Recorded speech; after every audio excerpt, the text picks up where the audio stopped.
Hello everyone, my name is Steven Zapata. I'm a concept artist, illustrator, online art teacher, and former instructor at Art Center College of Design. I would like to introduce you to my new drawing course, Form from Imagination, a course designed to help you draw with confidence from your mind. Maybe you want to be a professional illustrator or designer, maybe you want to be a master with a pencil, or maybe you just want to be the best artist that you can be. Beautiful goals. But it's not always clear how to improve the work that you do from imagination. Over the past 6 months, I've taken all of the little eurekas, tips, and essential exercises that gave me confidence drawing from my mind and compiled them into a sequential course. We start with the absolute foundations, covering the scientific nature of light and shadow, how to hatch, how to create flat tones, how to render spheres and cubes, and step by step, we move through combined shapes, complex shapes, organic shapes. We cover how to simplify extremely complex subjects like the head into basic shapes so that you can handle them more easily from your head. We look at how to understand and treat details. And by the end of these 14 chapters with over 50 video lessons, you'll be ready to do complex designs from your mind with fidelity and energy. And all the demos are done in pencil on paper, so you can do all of the assignments even if you don't have a fancy digital art setup. But I also have demos, instructions, and modifications to the assignments for those who do want to do them digitally. Here's how it works. Go to formfromimagination.com and sign up for the course. Download the assignment book and start watching the lectures. Do the assignments at your own pace. Take your time with them and use this self-study to develop your patience. When you're done, post your assignments in the exclusive community hub, and I'll personally critique your work with drawovers, diagrams, and advice.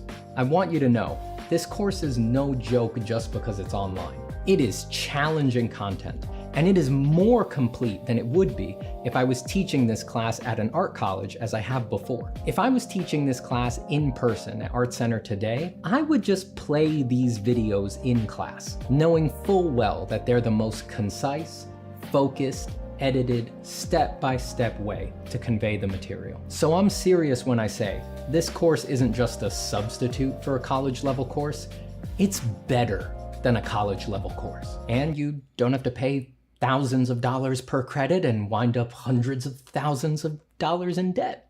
So thank you for checking out the course, thank you for watching this and for your support, and thank you for drawing and making your artwork. The world needs it. I'll see you soon.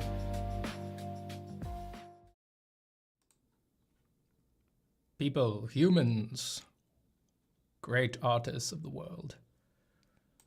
Those who draw. What's up?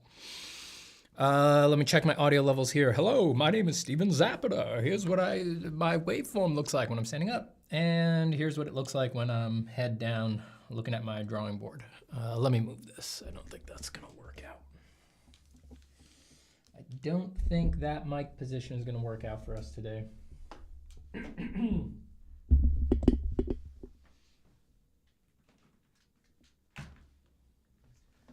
How's it going, everybody? I hope you're well. I just woke up feeling a little sick today. You know when you can tell something's going on. I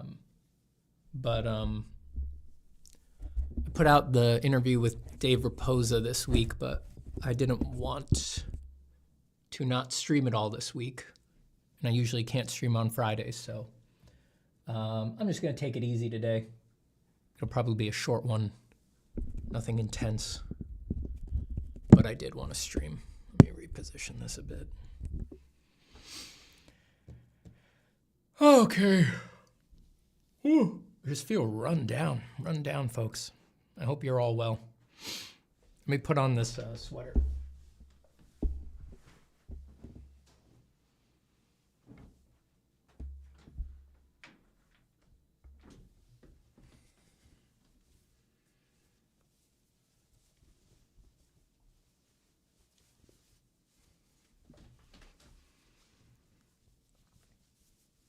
Warrington says, about to take off on a plane, somehow catching the stream for a bit. Incredible. I appreciate it, Warrington.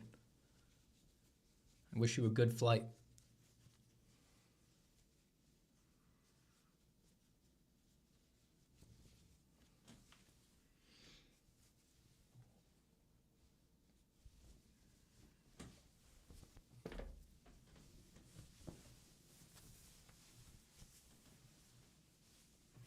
Hello, Lena.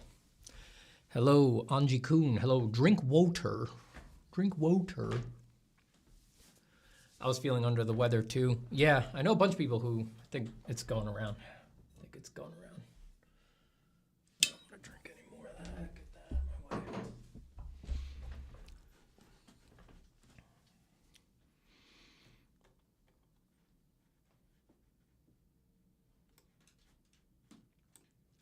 What are you gonna draw? I'm not feeling so good, so I'm gonna do something that I don't usually do on stream, which is I'm probably just gonna study. You know, I always advise you guys to study as little as possible.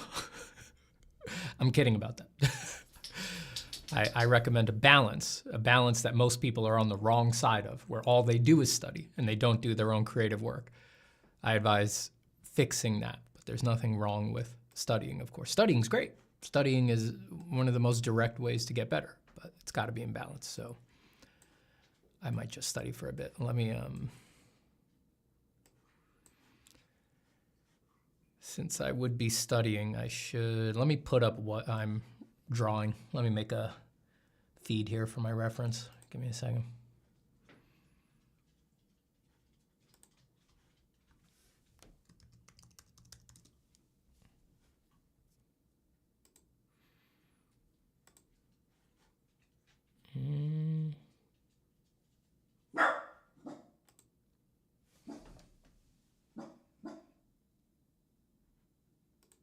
Well, that should be it. So why can you not see?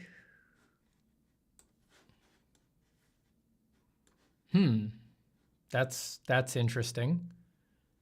You can see my mouse moving, but you cannot see my reference. That's okay. The heck is happening? I'm taking the opportunity to draw.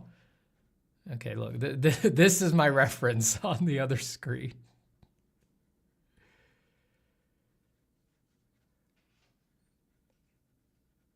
This is my perfect, authentic reference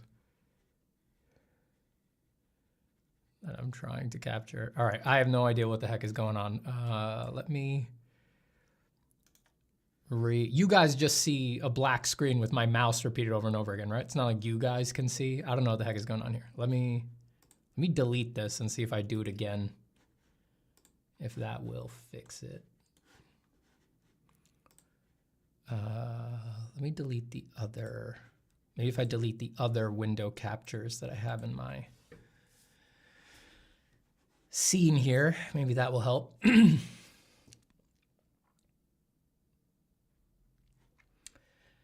Now let's do it again.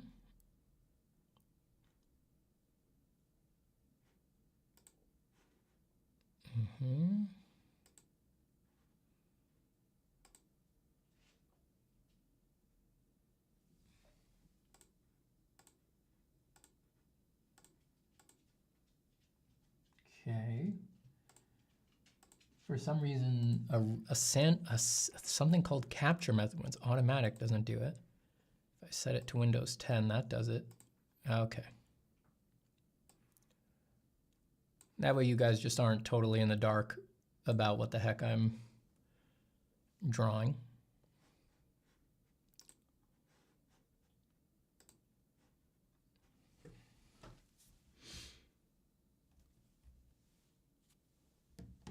All right.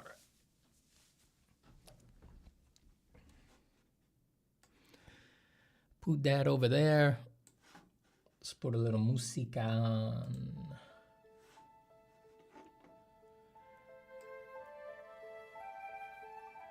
You guys let me know if that's too loud or anything. I don't know about music. I might stop it. We might give up and send Canon some money. Just give all the stream money to Canons on this one, maybe. Or Jungle, we might send Jungle a bunch of money.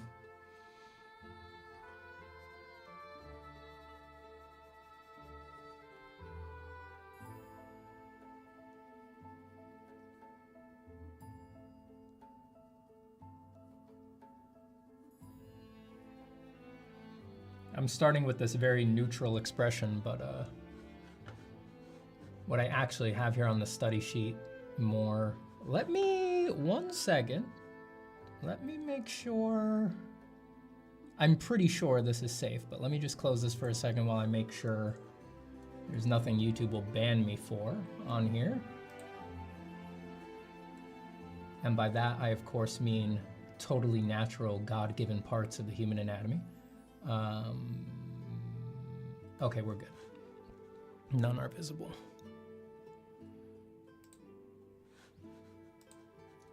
So I'm starting with the neutral expression, but the reason I put this study board together was for some of the wilder expressions.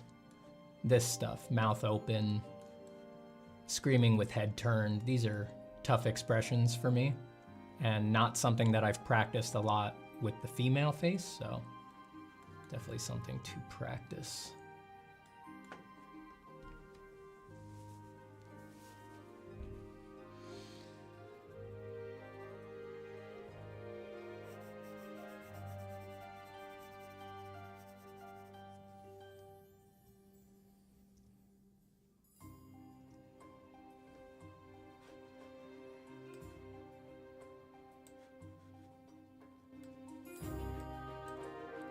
Stephen, what should I consider sketchbook doodling in that 50-50 rule?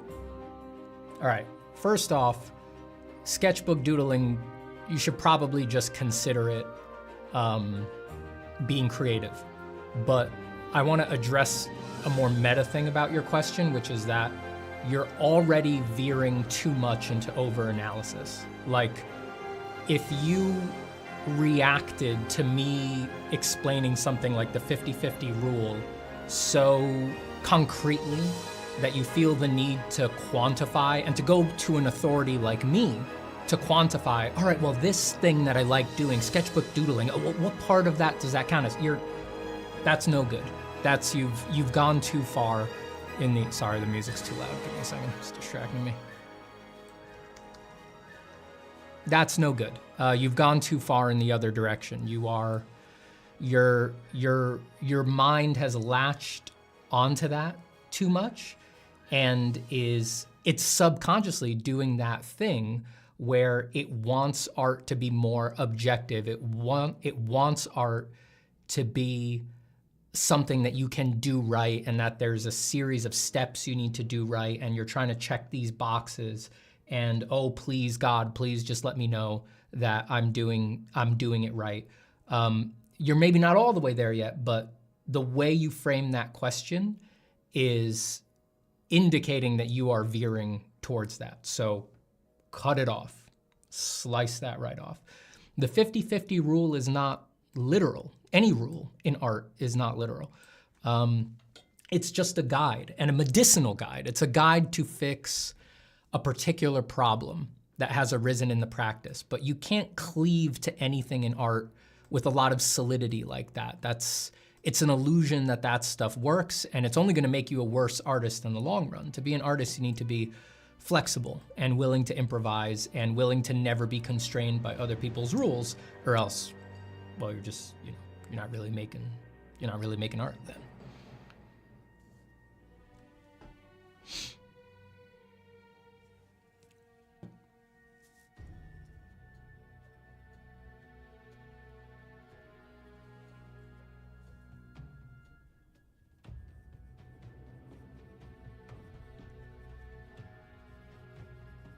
Yeah, sorry for the music. It's just that song tricked me because that song starts very quiet and then gets louder later. So I was basing the waveform off of the beginning of that song. It just randomly happened to be the song that was playing on shuffle when I was picking the loudness of the music. So naturally, it was gonna go way too loud.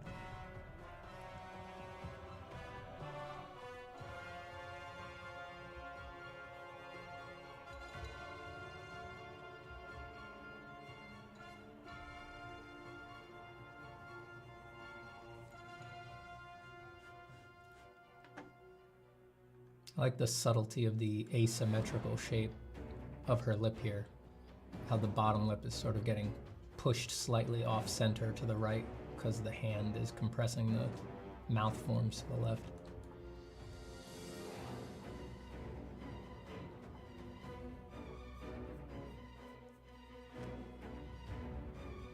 I'm always looking for the interesting asymmetries in a reference. I hate symmetry. It's one of the reasons that I don't usually spend any time drawing anybody who's explicitly attractive or pretty or anything like that, male or female. It's just, symmetry is so utterly boring to obsess over. Finding a way to balance asymmetrical elements, on the other hand, so that even though they're asymmetrical, they feel symmetrical and balanced. Now that's fun. Now that is fun.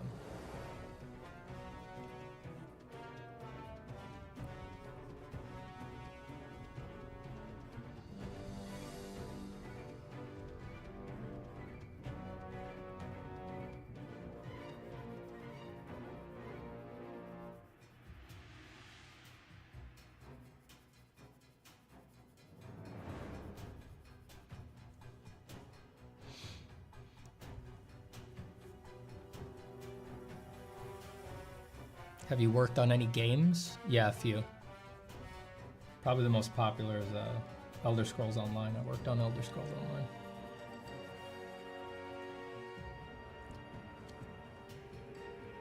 I worked on ESO for, when was that? Something over a year, something like that.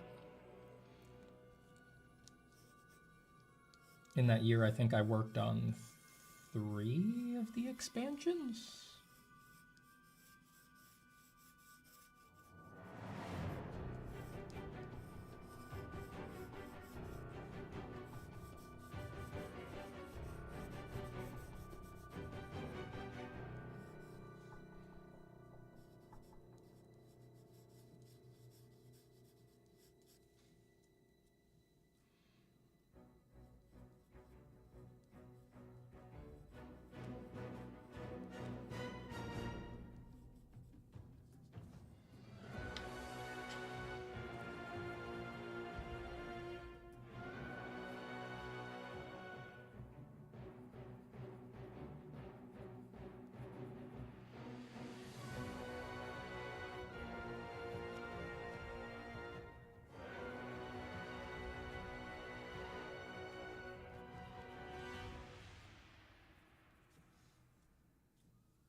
Did you guys see that the senators are catching on? That they said during a hearing yesterday that they think it's morally and legally right that, or at least some of them said that they believe it's morally and legally right that companies like OpenAI should have to pay for their training data. We'll see. You gotta say, it is promising. It's not a guarantee, it's not actual action, but it's just promising. Promising to hear.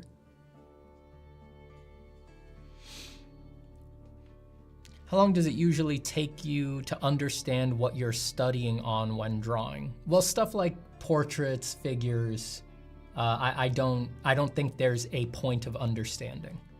I think only for very new subjects is there like an initial plateau of understanding. Like let's say you'd never drawn cars before.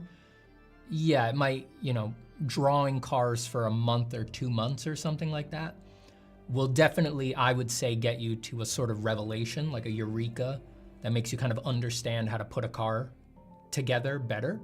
But beyond that initial understanding, there is no definitive point of grasping, or I've got it, or I'm a master of this subject matter. All of these things in life are so complicated and you're probably trying to put them to such versatile ends that it's just an endless horizon of improving at that thing. Like I would never say, for something like figure drawing, I would never say there's an end. There's only more stuff to understand forever. It's just that those things become ever more refined and subtle, and that's what makes really good art, right? Let me fix my camera here. Is it pan? Yeah. There's my tired old head.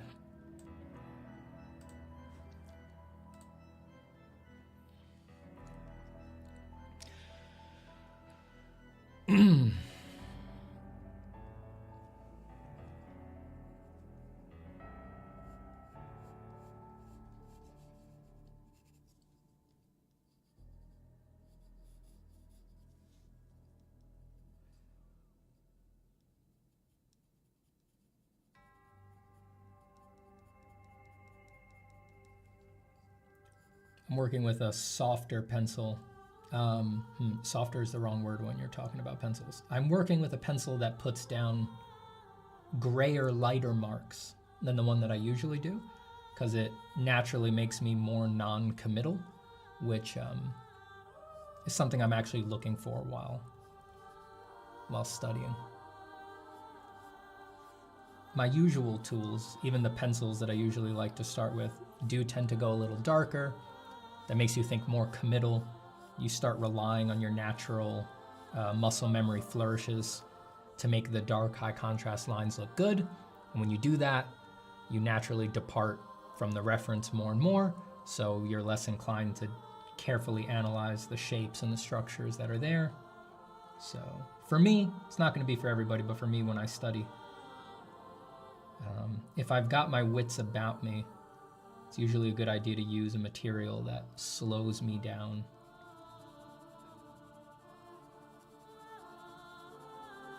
Just take it a little easier, be a little bit more thoughtful, and spend longer on things.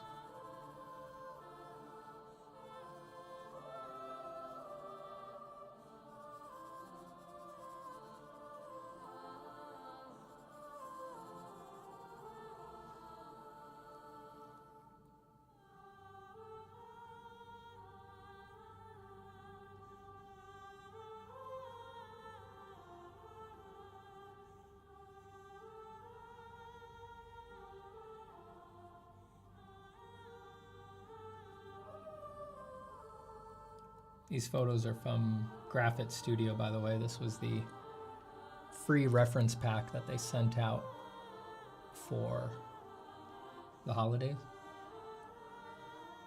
I don't know if they gave that to everybody or if they, if it's only for people who have bought stuff from them before, but you can see the links to check out Graphite's reference packs there.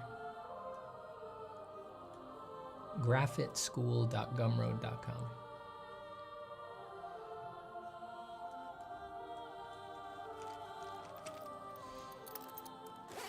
When you're drawing from imagination, do you see the image clearly and vividly in your head, or do you just have the concept? I can visualize very vividly in my head, but I usually don't while I draw.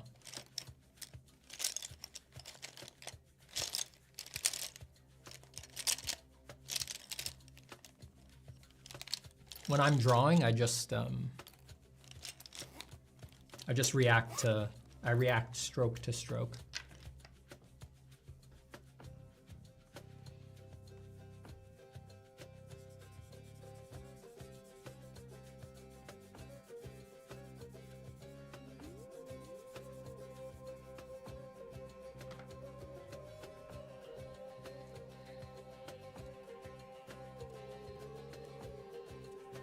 After drawing for 3 hours straight, why do I feel tired even though I just sat for the whole duration? Because you're just sitting there making decisions the whole time. That's exhausting.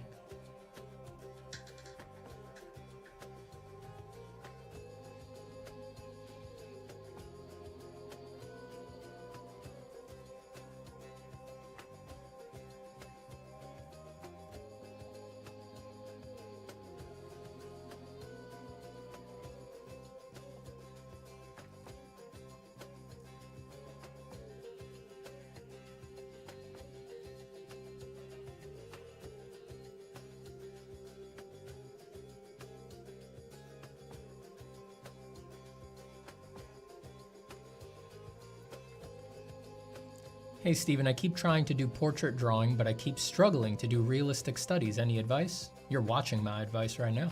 I'm doing portrait studies right now. Watch and learn, baby. Quality is undeniable.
Winnie is laying underneath my chair right now. She's laying right in between the spokes of my office chair, and I'm you know, subtly wiggling my chair, and she's growling at me.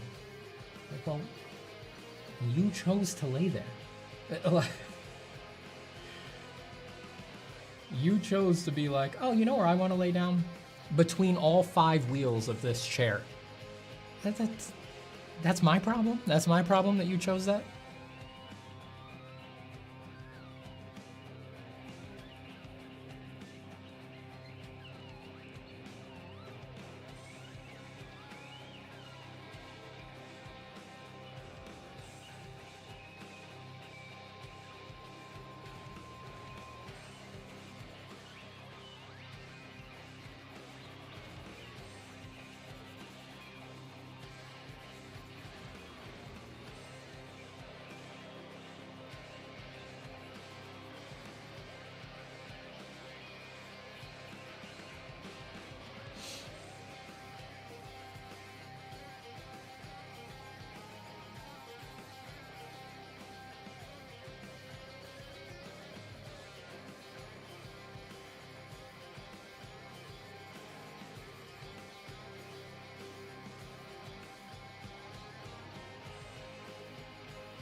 Stephen using reference, the end is near. Yeah, only at my most debilitated. Only in my darkest hour.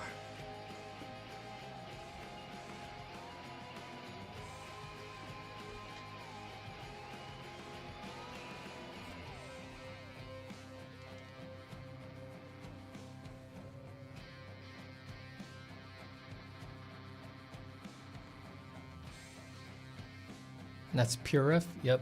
Is that an H2 pencil? Nope, HB. HB, baby. I don't know if I'm gonna do the hand. I'm really just trying to do faces here. I should probably get the contact points right, but I'm not trying to do the whole hand.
Are you growling at me or snoring?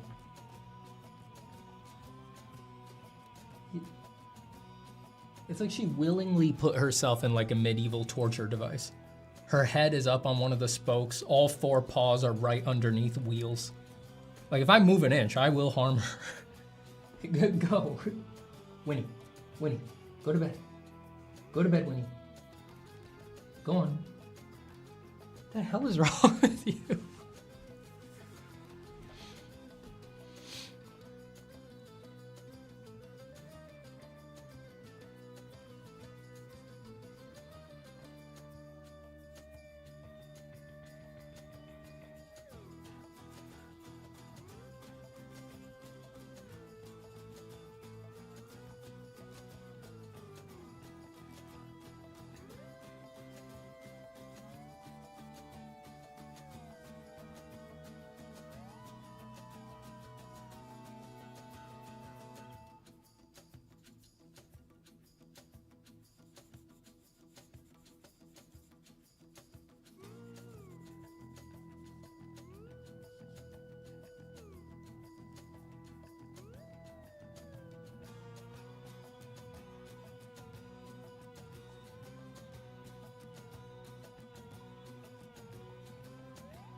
lips got a little too small compared with the reference.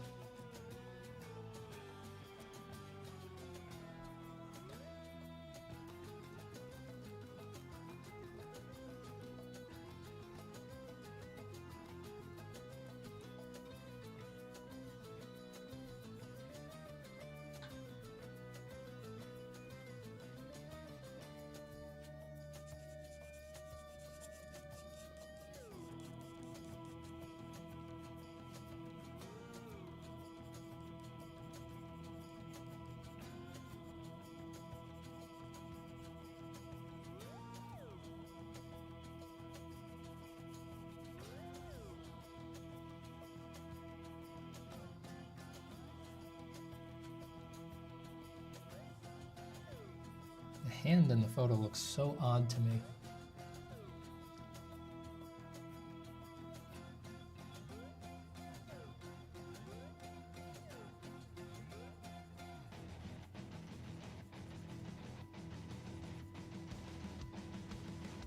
If I was going to use this ref for like a real illustration or something like that, I would edit that hand a lot.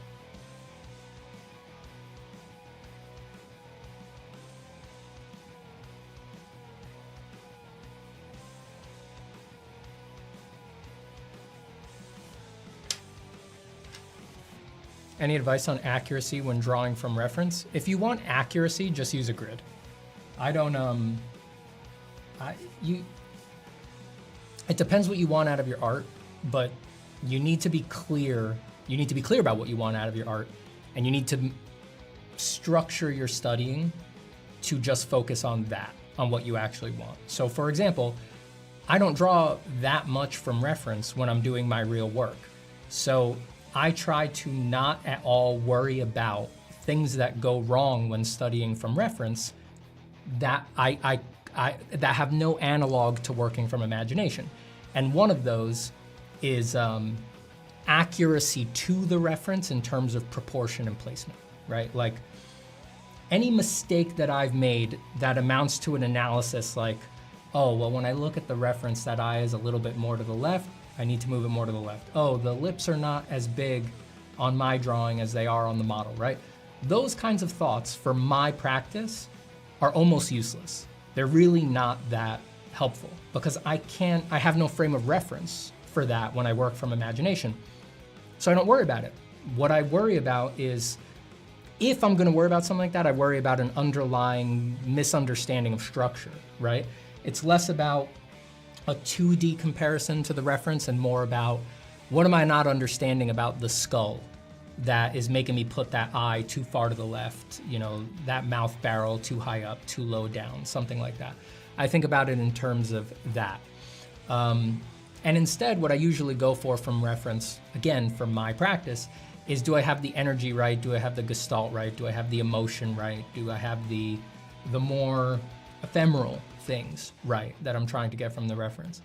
As I mentioned earlier in the stream, one of the things that I am very interested in getting from reference is interesting asymmetries.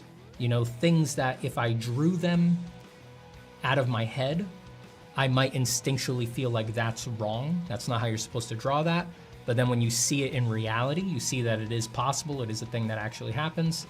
Integrate those things and thereby have more confidence putting them into imaginative work. But things like accuracy for me, I really don't, you're freehanding it. I freehand things. I don't use grids. So I don't have this weird illusion that I'm supposed to, I don't have this weird illusion in my head that the ideal execution for me in a study is that I freehanded it so perfectly to the reference that it's like I traced it. That's impossible. So I don't let it do any work in my head. I know things will be off and I focus on other things. I really don't care about accuracy and proportion that much. I want it generally there, but not on any super high level. And if you want that, I would recommend that you spend a lot of time drawing with a grid.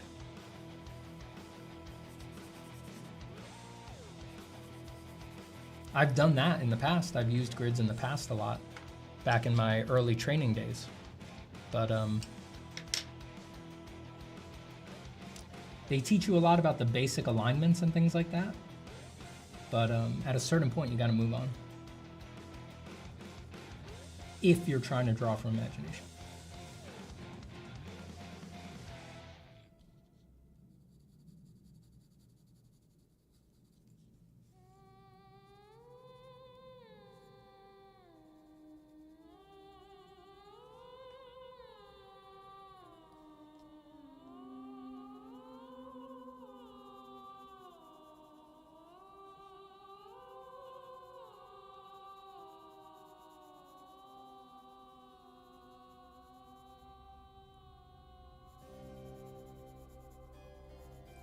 I really could not handle that wailing on that song just now.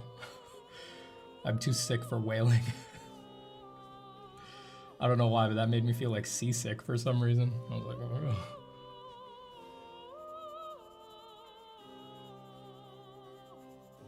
I don't know what's going on with me. I'm just feeling under the weather. I'm not feeling like, I'm not sneezing or coughing or anything, but you guys know.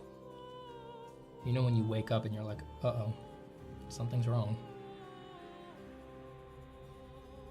But sometimes it never becomes anything, you know? It just kind of goes away after a day. I think it'll be like that.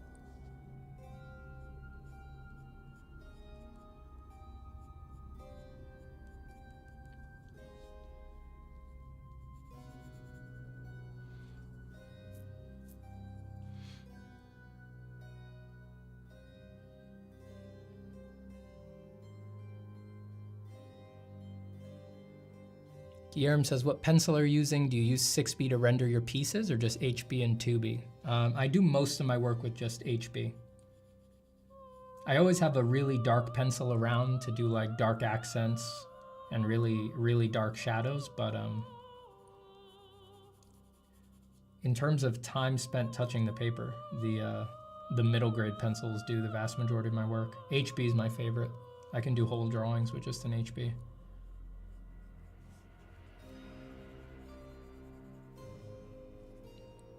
You know, you can get the full value range out of them if you just actually use the entire pressure range of your hand. It's just that most artists are uncomfortable doing that. They don't know how to press hard.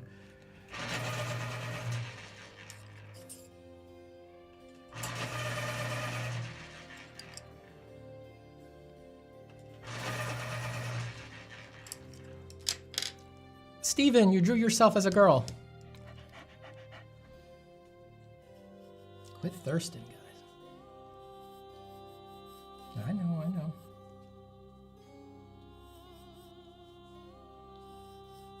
Everybody wants Shivan.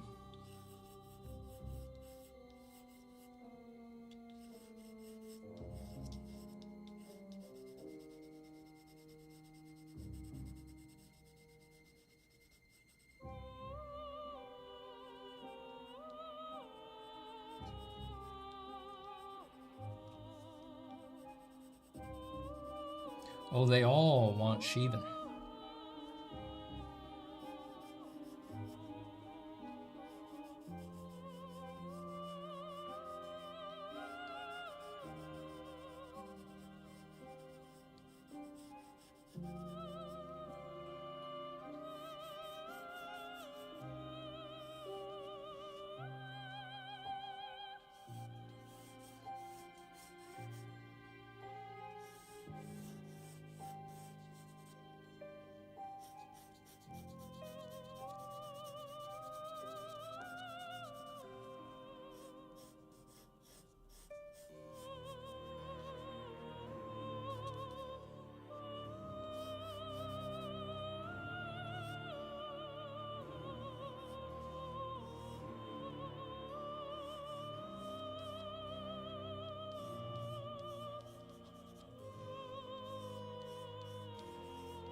Hello, Kevin.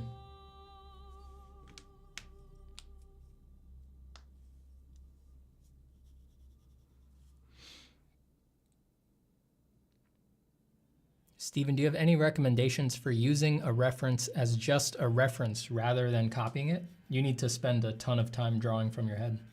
I mean, the only way to robustly keep yourself from relying on reference too much is to prove to yourself over and over and over again that you draw better from imagination. I draw better from imagination than I do from reference. I can't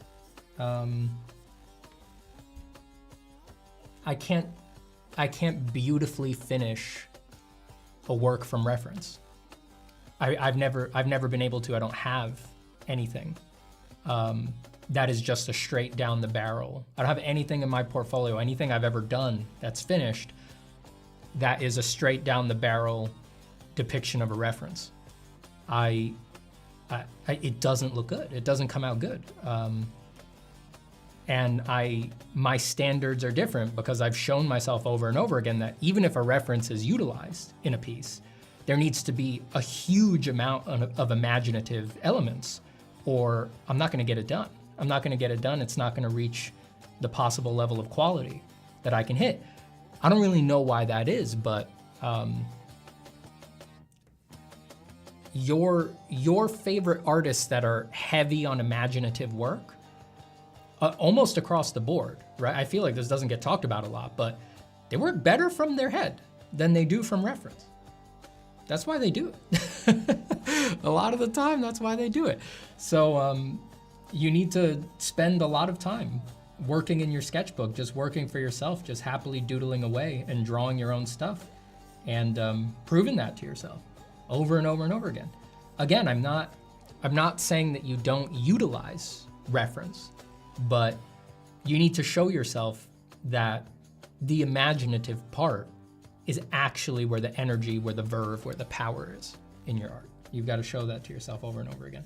Once you, instead of sort of thinking that conceptually, once you have that ingrained, once you really have internalized that, you won't have to consciously do anything. You'll just naturally not rely on your reference. It'll flip the other way. You'll know that, well, relying on the reference is making the piece worse, you know?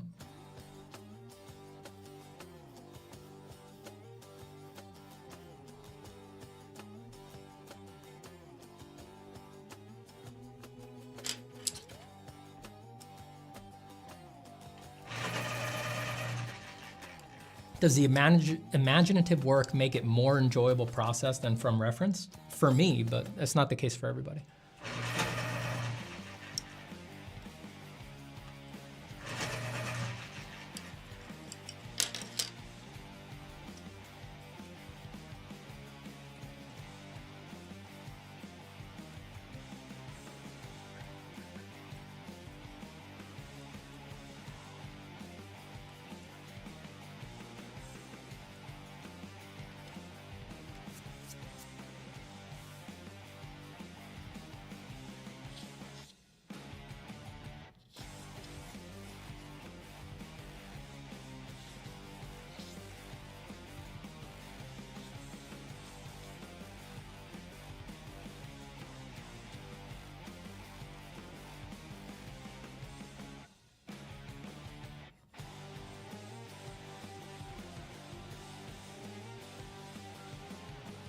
Dog, please.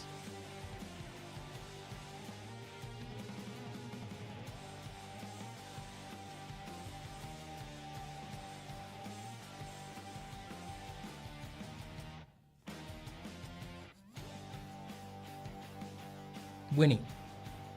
Winnie, go. Go lay over. Come here, baby. Come here. Come here, little one. Careful now. You don't gotta go. Lay over here, please. Right there. Stay. Stay. Good girl. Good girl.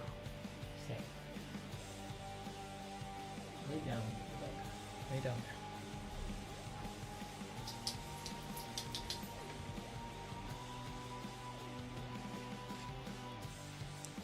My problem is I just bail on my imaginative drawings because there's not a hard objective measure for them. I don't really know, I don't know you personally. I don't know where you're going with your art. I mean, that may be a sign that you would be happier as the kind of artist who works very heavily from reference, right? There's nothing wrong with working heavily from reference, but most people who go deep into drawing from imagination do it because there's things they want to draw that there just isn't reference for, that there's only one way to make them real, and that's to sort of dream them onto the paper. So if you don't have that, you might just spend more time with reference, you know? It's not gonna make you a worse artist or anything like that. But yeah, I mean, drawing from imagination as your go-to is a real choice, you know? And like any choice, you need good reasons for it.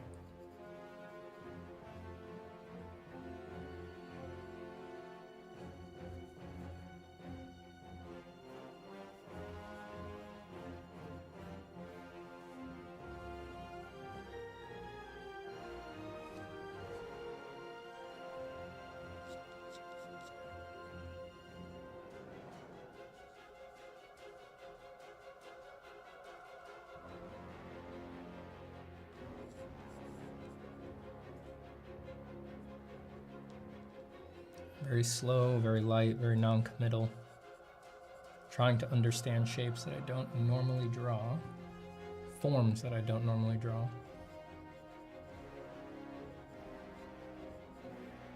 Wide open mouth like that, not typically something I draw.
Anytime you draw something even slightly unusual from a photograph, like an intense expression or something like that, you're always gonna get things that won't look right no matter what, because we never see these things in reality, you know?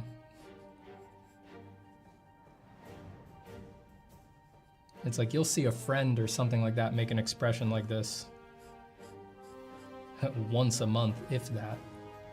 Just not used to this structure of the face, so it already looks weird and sort of captivating and unusual, and then you mix in lens distortions and things like that. There's always gonna be stuff that doesn't look right. We just don't see the world like that. Like this far cheek thing over here. That's just like very odd. Very unusual.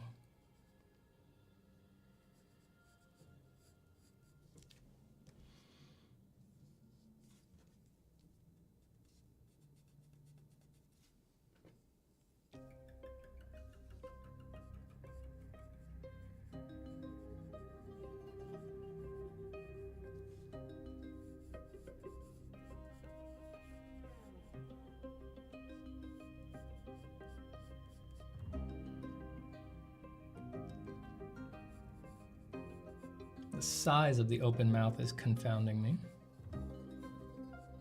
And again, that would be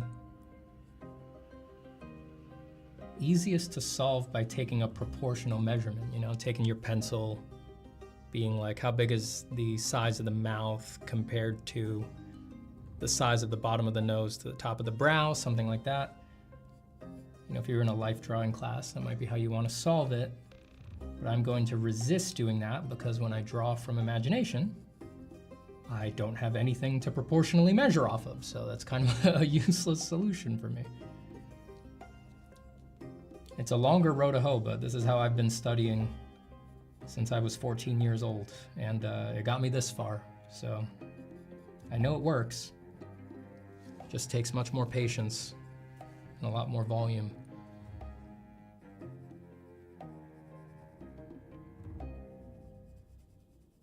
You know, I kind of need to get it by feel when I study because I'll only be able to get it by feel when I work.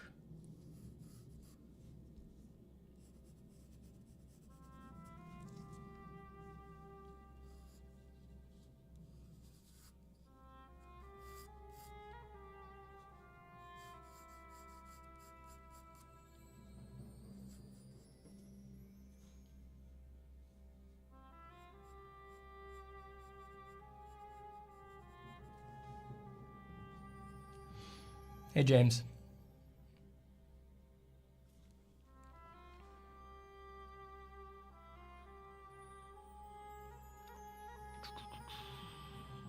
Nick says, it's actually reassuring to see you start a piece with a single focused aspect like the nose, eyes part here, instead of creating an overall skeleton or structure to work in. Yeah, I mean, it's just, as long as I'm working in a way that I might work from imagination, I don't mind, you know, anything goes. And I do that all the time. You know, if I'm sketching from my head, it's very natural to start with just like an eye, like this. Throw a nose down.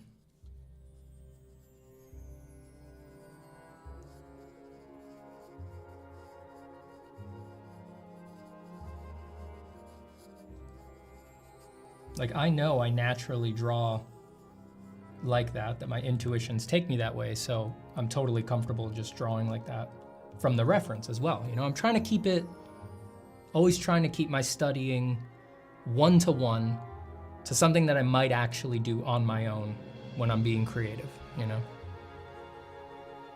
I'm not, I think there's a thing that a lot of people do when they study where they spend a lot of time, and I mean hours, weeks, months, years, solving problems in a way that they can't do it when they actually get around to doing the stuff that they wish was their job or their pictures or things like that. And I know some of it will transfer, but I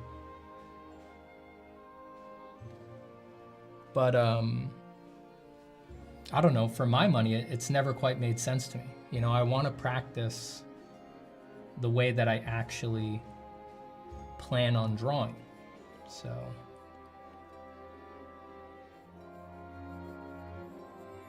or at least most of the time.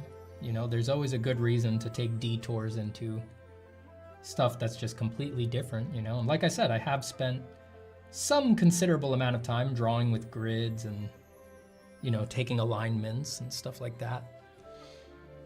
Drawing in just completely different ways. Like when I learned perspective, that's just a completely different way of drawing. You know, you're carefully ruling everything and doing it to the math. But, you know, even if I spent about a year learning how to draw perspective technically, it's just a year. You know, it's not that long compared to the, 28 something years that I've been drawing, you know.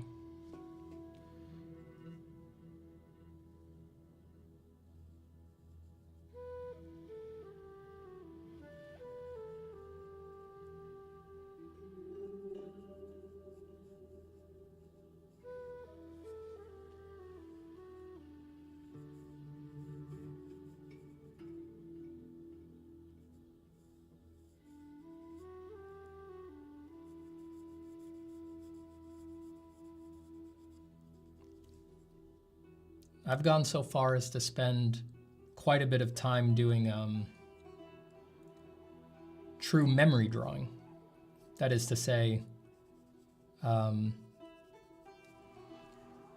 remember the first time I did this was with Ray Bustos. We had an exercise that we would do in his class where the model would go up and they would hold a pose for 2 minutes or something like that, and you wouldn't draw. You would just stare at the model for 2 minutes, and then you would draw it from memory for 5 minutes after. And you would do a session like that, and you'd do like 5 or so poses like that. And well, there's two interesting things, right? You learn the disconnect that occurs when you're constantly flicking your eyes away from the drawing to look at the model, right? There is a moment of disconnect there, and it's interesting to compare that with what happens if you just look at your drawing for an extended period of time. You also learn how quickly fatigued you get by looking. I mean, 2 minutes of staring can feel like an eternity. And I talked about this in the 100K Q&A, but that's one of the things that reveals, at least in my perspective, that one of the most important things about doing a study is that it just gives you something to entertain you while you stare at a reference for a huge amount of time. And I'm actually kind of agnostic as to how much of the benefit of reference drawing comes from doing the drawing and how much of it comes from just staring at the image and getting much more familiar with it. Because, you know, if you spend half an hour doing a little sketch like this, right? I could never sit here and stare at a reference, that reference. I could never sit here and stare at that for a half hour. Or even if I'm doing it for half the time, if when doing a sketch, I'm only looking at the reference for 15 minutes. Can you imagine staring at this 15 minutes? I mean, I have incredible mental control, so I could. But I mean, you fools, you couldn't do it for more than 30 seconds before you freak out. So doing the drawing, even if you don't do a great drawing, it just gives you something to entertain you while you stare at an image for possibly hours and get incredibly familiar with it. That's a big part of increasing your powers of observation as well.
Travis says, do you know if Glaze app works on iPad Pro? I don't think so. It's desktop only right now. But I can't say too much, but keep your eye on it. You know, we live in a world of change. New things happen. I could say that.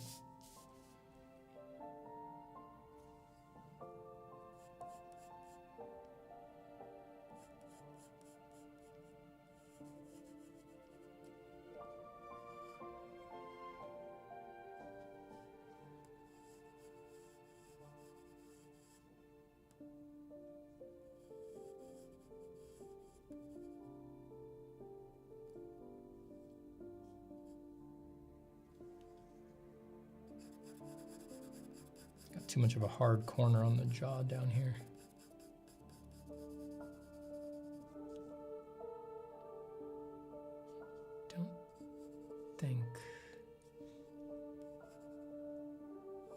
Don't think the face is deep enough this way.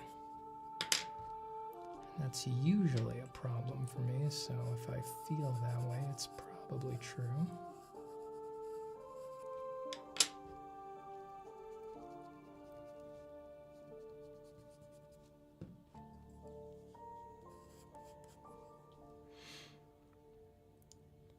Why is your hand so dark and your face so pale? Is it the lighting? Yes.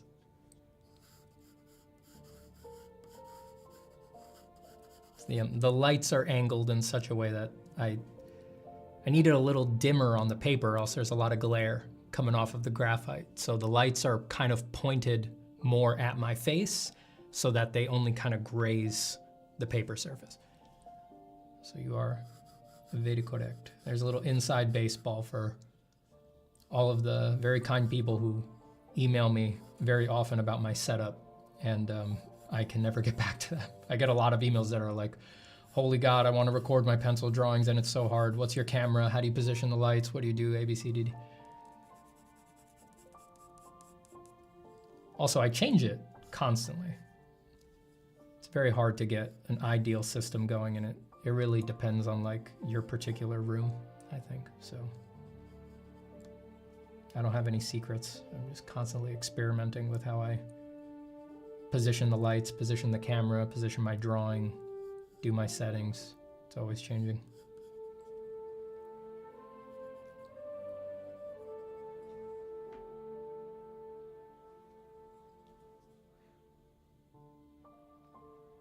Steven, question, do you like poetry? If so, any recommendations? Well, I could probably safely say I like poetry because I love Paradise Lost and the Iliad and the Odyssey, which are epic poems, but those are the only poems I've read. You know, Dante's Inferno is a poem, but if you're talking like contemporary poetry, I know there's a lot of great stuff out there, but I don't read it. So I'm sorry, I don't have anything to recommend in that realm. Let me fix my camera. I went out of focus.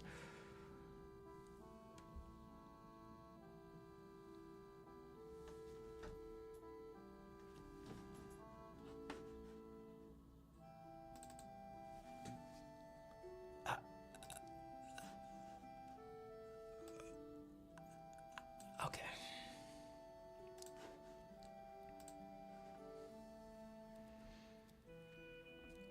Are you familiar with the Final Fantasy franchise? What's that? Never heard of it. If so, what's your preferred one? I have a theory that says it's always your first one. Yeah, I would agree. It's probably always your first one. I have a soft spot in my heart for Final Fantasy VIII, which is universally hated. I never played 9. 7 is definitely a better game.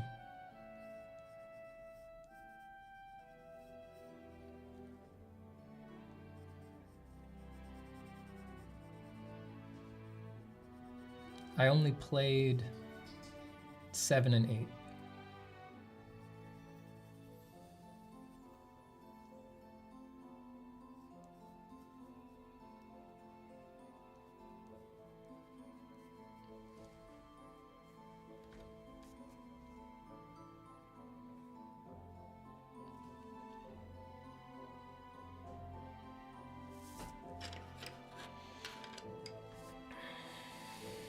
Eight had an amazing card game in it, says James, and 9 was spectacular. Yeah, what was the name of that card game? Tetrad or something like that? Was that the first example of like RPG games having other games in them that could essentially be spun off into their own games, like Gwent and The Witcher?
So now that I moved the jaw to the left,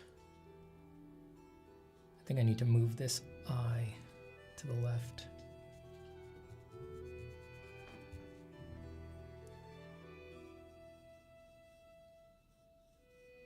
This is how you get proportion creep.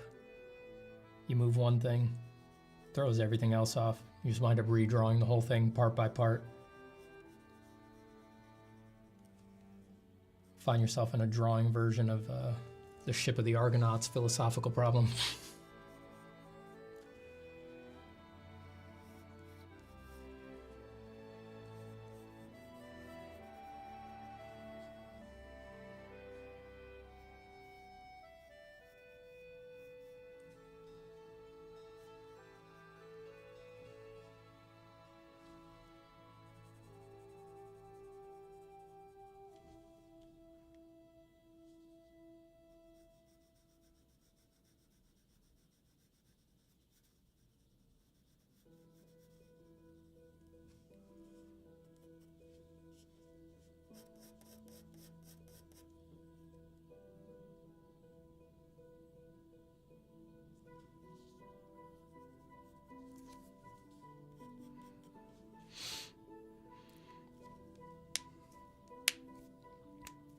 Ahmed says, when you are drawing intensely every day, then there comes a day or days when you feel like you are not improving. Is this normal? Because I had that yesterday doing a master study. Yeah, it's normal.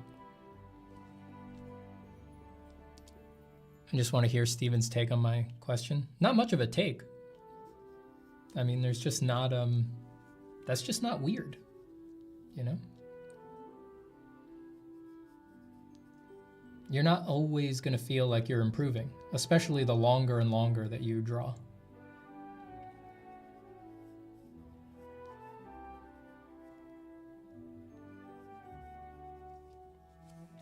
Like me, with all the years that I've been drawing, I'm not going to feel particularly better at female faces and intense expressions after this session.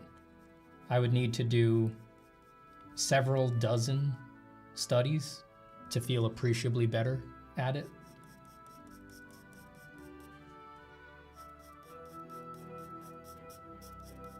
I mean, there's definitely an RPG analogy here, you know, it's like the higher your level, the more runes you need to level up, so.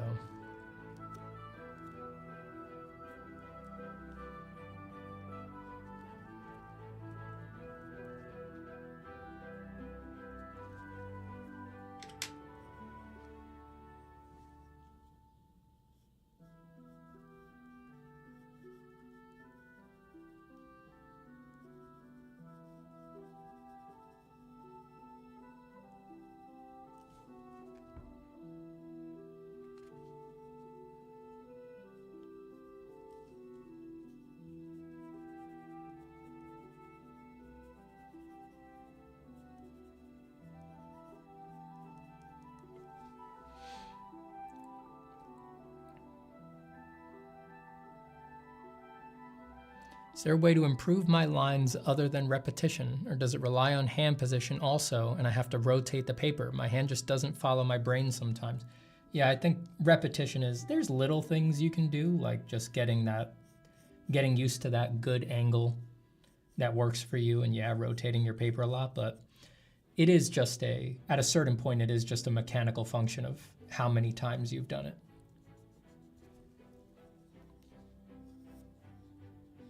Just be patient. Be patient with yourself. Don't be afraid to play with the tempo that you put lines down at as well. A lot of lines that you see in other people's art that you may think were put down very quickly because they look highly energetic and all of that. Don't forget, art is artifice. It is beautiful lies that the artist is telling you. A lot of those lines, you might be surprised to find out, are actually drawn very, very slowly, and the energy is faked in later.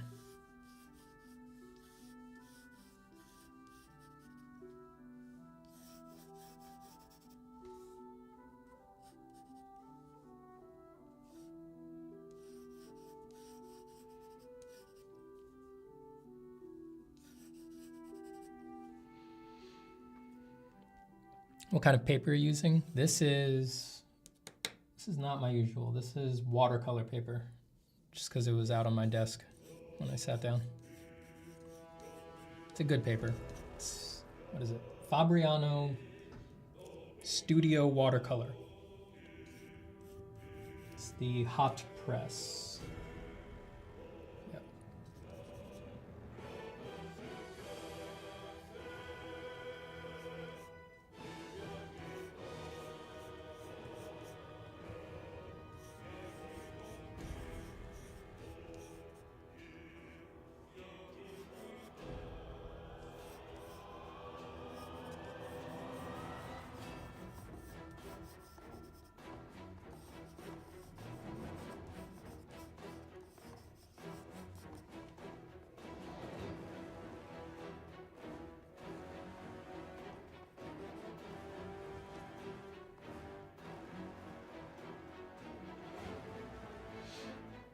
Is that very toothy? No, hot press watercolor paper is pretty smooth actually.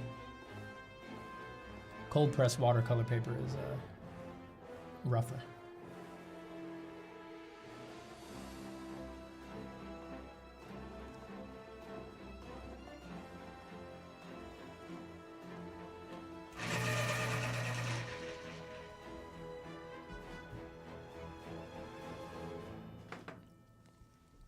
Abaddon says, I have a question. I have been drawing very slowly after discovering I draw way better that way, but working on big pieces, it can become a bit tiring. Do you have any advice? I draw with graphite. If you need to do something quick, just draw small. Just draw much smaller. Graphite, you can do very, very, very refined work at very small sizes. Hold on, I lost an AirPod. So if you need to go fast or you're getting fatigued, draw smaller. But at a certain point, it's like, sorry, I'm feeling so fucked up today. I've definitely got something going on. At a certain point, you need to acknowledge that getting the best out of yourself is actually quite rare. And if drawing slow is what it takes to get your best quality work out of you, you just need to accept that that's what it takes for you and do it. I don't care if you do one drawing a year. It's like, if you can do one drawing a year, but that's the best drawing you could possibly do, that's more than most people are capable of. That's more than most artists are capable of. Or at least it could be, right? If you can really wring a really high level of beauty out of it by going that slow, it doesn't matter. Don't worry about other people's expectations or how many pieces other people do or anything like that. You know, people have differing opinions about this stuff, but just your practice doesn't need to be like anybody else's practice, you know?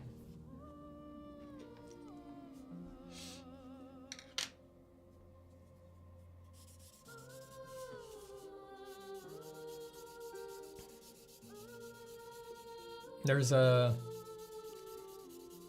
I believe now dead contemporary artist. I forget his name. Someone in the chat will probably know it. But he's famous for, he just did one painting for like 30 years.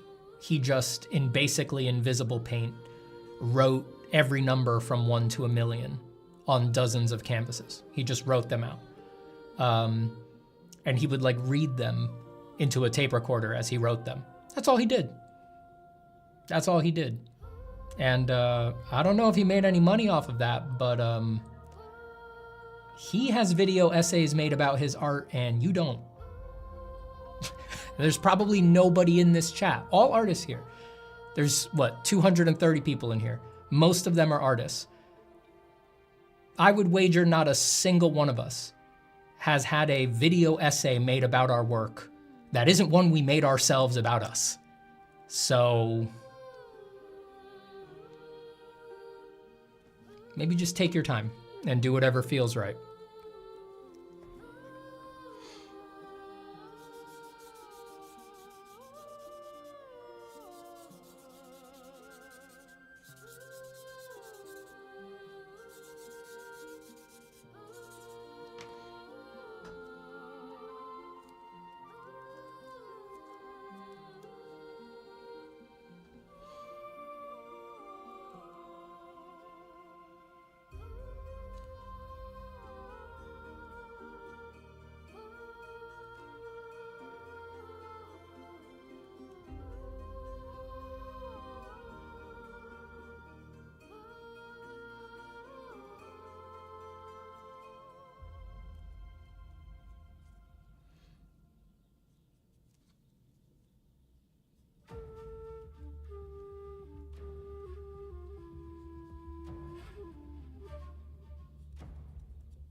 Joe says, do you have sniffles, my good boy? Not yet, but I've felt off since waking up. No congestion, no anything like that. Just feeling very, you know when you wake up and you know something has happened. I'm hoping it doesn't become a full thing, you know? This has happened before and I've just shaken it in a day. I don't become sick, so. But yeah, I'm definitely feeling not good today. What? Pencil broke.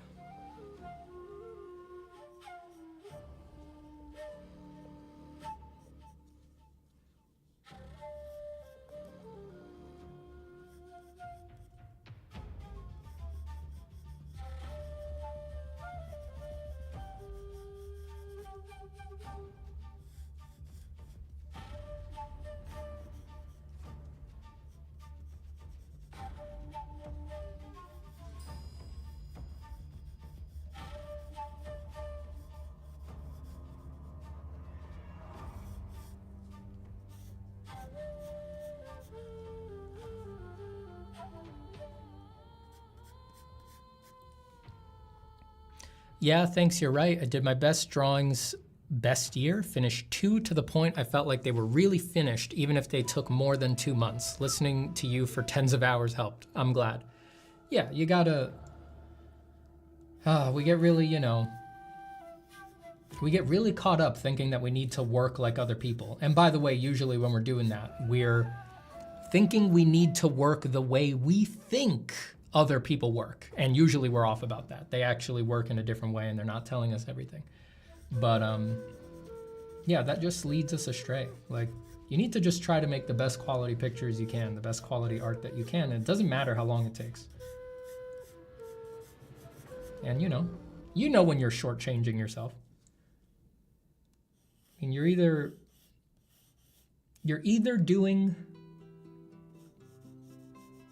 at the edge of your ability or you aren't, and nothing's gonna change that, so.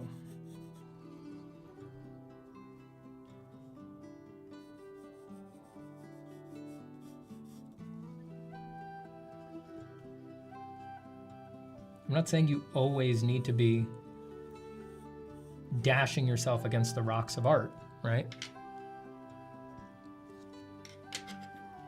There's plenty of reasons to do art not in that state.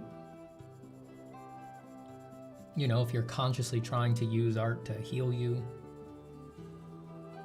or to give you an escape from a difficult time in your life, those are different considerations and different things art can do for you that are just totally separate from the quality of your work that you're doing. But when you come to me asking about how do I do my best drawings, you know, I feel like I work better this way, but I get tired, or I feel like I'm under pressure to finish faster.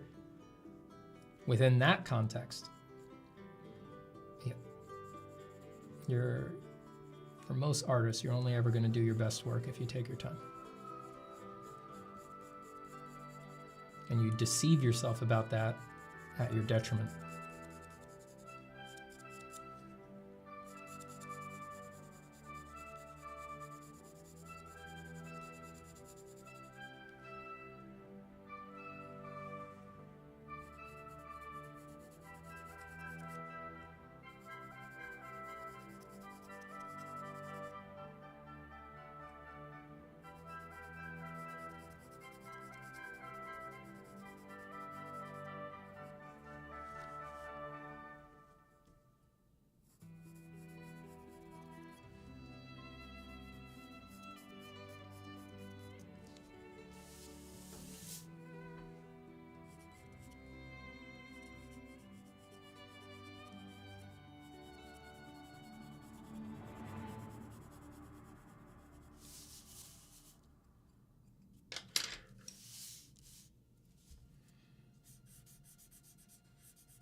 Marconi says, Mr. Steven, I got a question. How do you silence the voice in your head that stops you from doing what you like? You don't silence it. I mean, I've never silenced it. You just change your relationship to it. I mean, the voice in your head. All right. How to summarize. Sit in a quiet room for 10 minutes. Observe the voice in your head. The thoughts that come in, whether they be images or strings of language. Do you evoke them? Do you author them? Are they you? No. That begs other questions, but I just want to get you to the simple answer of no. They just appear, formed in consciousness. Where they come from, what the fuck they might actually be, nobody knows. I'm not trying to give you an answer. I don't know. Just observe that is their nature. They arise. Once you've separated from them through enough observation, just keep them in their proper place whenever necessary. They just come up. You don't have to listen to them. They're not you. Any thought that arises, you invent the narrative that you must react to it, that it is true, that you must do something about it, that it matters. You don't. You don't need to react to it. You don't need to believe it. You don't need to trust it. You don't need to pay attention to it. It doesn't matter if it's the most emotionally dramatic thought you've ever had in your life. Just let it come and let it go.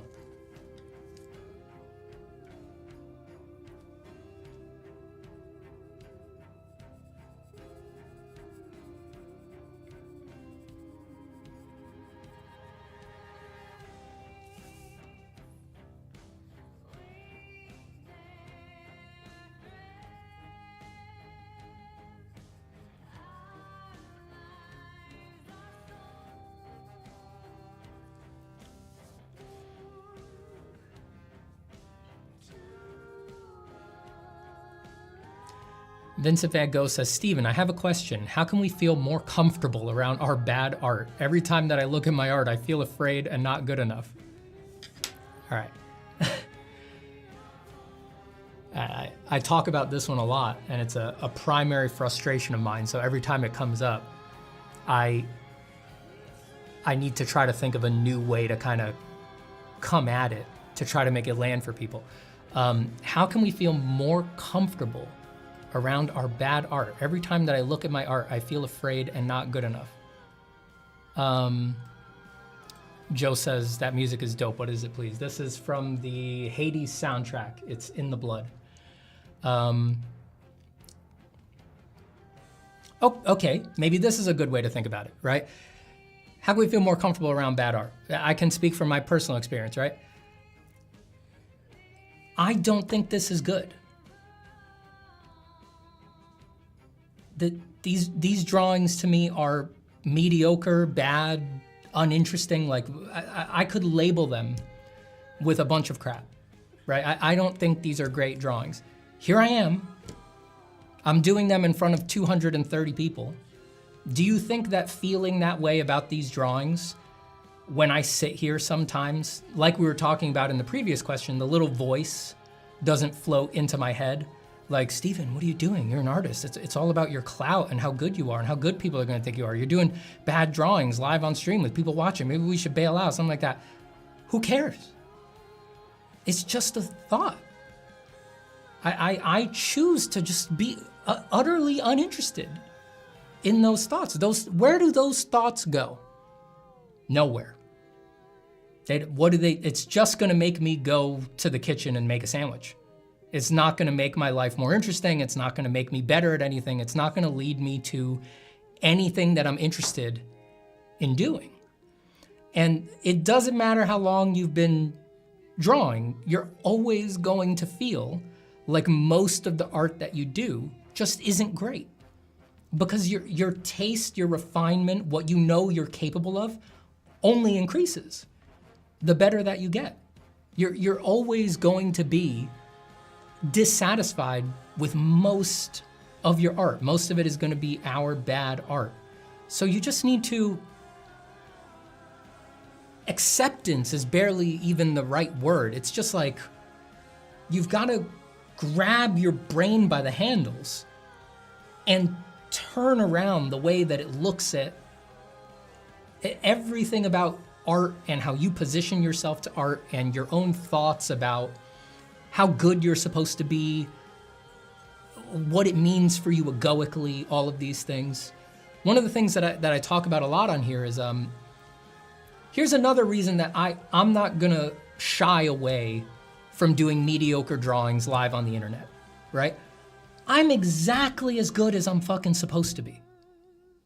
If this drawing sucks, right? If you were in my position, you might find yourself thinking like, oh, come on, I'm better than that. Fuck, what are they gonna think? Oh, what the people are seeing? But I'm supposed to be way better than that. I'm supposed to be as good at drawing, pretty girls making crazy faces as like J. Scott Campbell or something like that. Like just the classic, boring to tears, artistic thoughts, right?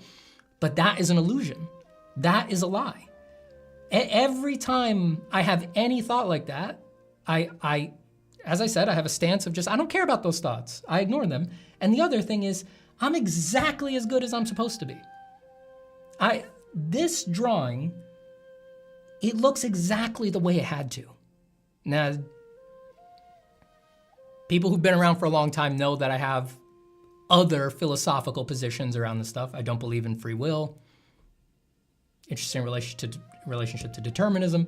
So I just want to say that's not exactly what I'm talking about here, though it's part of it, but this drawing is exactly as good as it's supposed to be.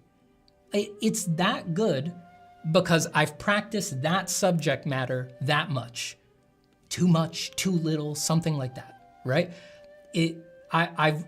When's the last time I worked from reference, right? I spend way more time working from my imagination. I haven't worked from a reference like this all year, definitely since December, something like that. I spend most of my time drawing from my mind. That's a different mechanical function.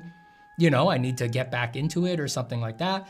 I draw creatures and men more than I draw women, things like that. It's like, it's exactly as good as it's supposed to be. There's nothing to worry about. If I want them to be better, I just need to do them more. And that's it. There's nothing to get caught up about there. It's the simplest, easiest, nothing to worry about thing in the world. It's just drawings, the stakes are super, super low. Is this making sense to people? I hope this is making sense to you all.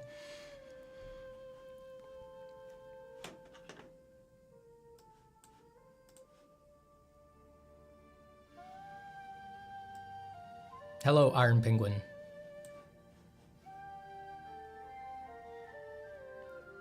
Neutrality, it's all perspective, it just is, that's right. I mean, it's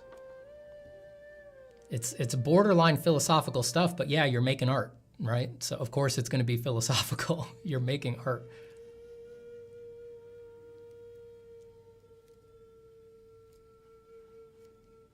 How is this drawing bad? That's just language. Like I said, what I'm alluding to there when I say these drawings are mediocre, they're bad, something like that, that's within my frame. Like I said, it's within my taste has gotten better and better and better. My sense of average has shifted because I see, I have a greater level of skill now than I did 10 years ago, 15 years ago, 20 years ago. And I see this elevated average level of art coming out of me every day. So it accelerates my taste, it accelerates my standards, all of that. So like I said, it's like, it's also relativistic that it's almost beneath mention. It's like, they're bad to me. Someone else will think they're good. Someone else will think they're interesting. There's all this stuff, right? And that stuff is only problematic if you let it be problematic, right? It's only problematic if you believe those are, I'm sharing with you my judgments, but I need to emphasize again that I have them framed in a place in my mind where I'm painfully aware of how unbidden they are, how random they are. They're totally adventitious. They just flow in and out of my head, and the judgments are made in a snap based on contingent viewpoints that I don't author and that I can't inspect. And because of that, I don't worry about them. You know? And I don't think you should worry about yours either.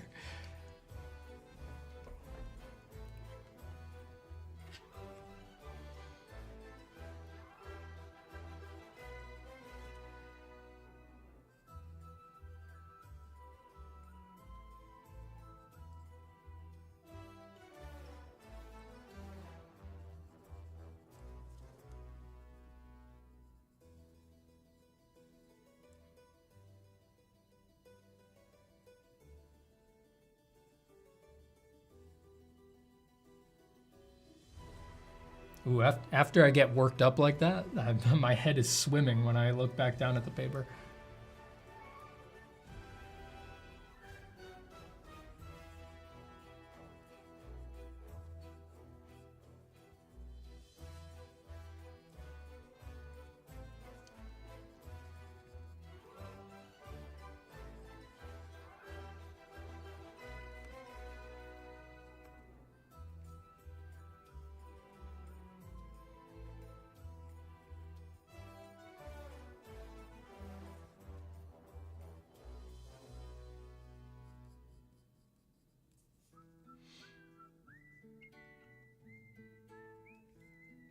Yeah, this song is a banger. Absolutely high nine. Hey, Steven, do you watch any anime? No, not anymore.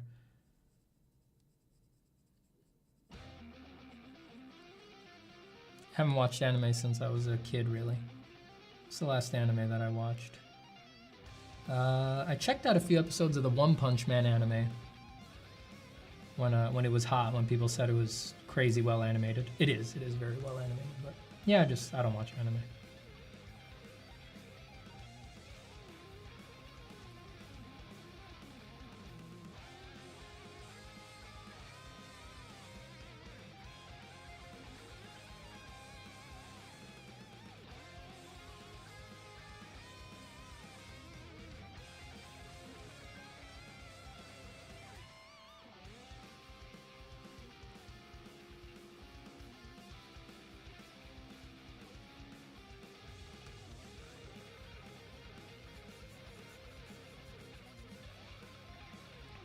Marconi says, Mr. Zapata pregunta, you like jazz? Also, what do you think about William Blake? I don't really listen to jazz, love William Blake.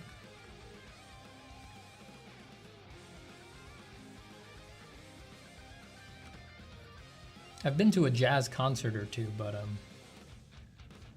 not really a fan.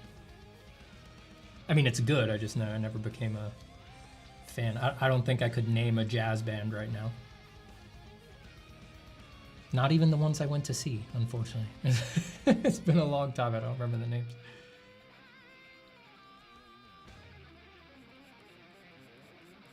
It's probably something like the Foggy 12 or something like that.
Damon says, hey Steve, I just want to know your thoughts. Are we artists drawing art to grab people's attention? I mean, some artists are. I'm not. You can make art for whatever reason compels you the most. Everybody's practice is different. I think grabbing people's attention is a perfectly valid reason to make art, but it's not mine.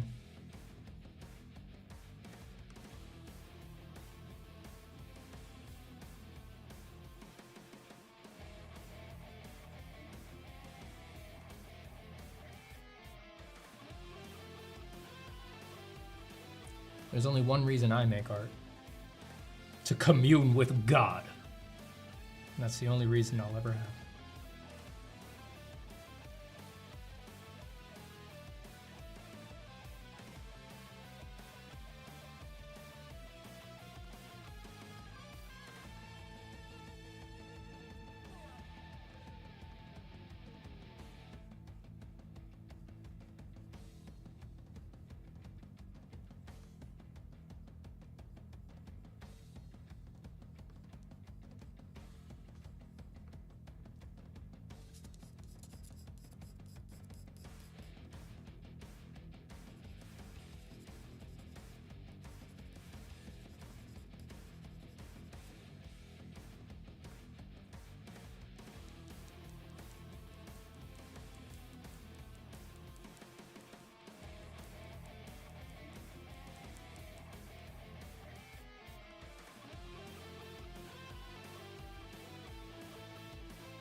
Man, the nose is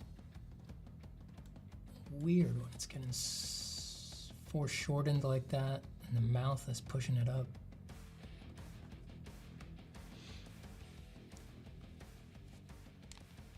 How are you feeling, Steven? Still feeling sick? Yeah, but I'm all right.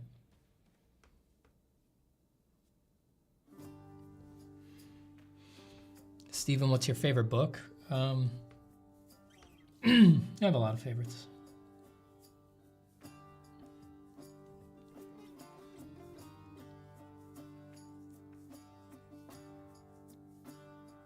It might be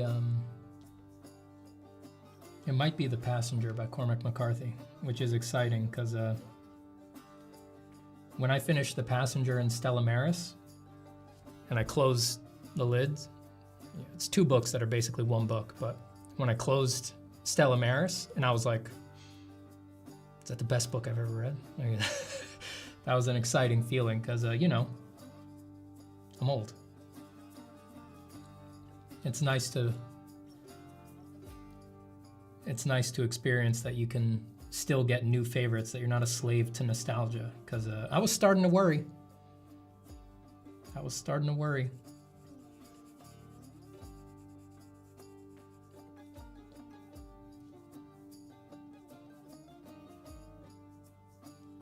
Feels great. Makes you excited to be alive, makes you want to live longer, experience more great art.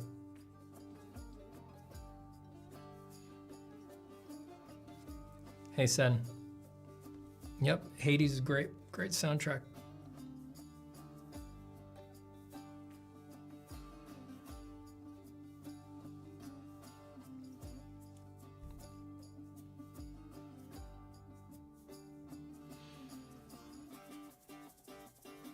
Somebody convinced Steven to draw pretty girls. What's next?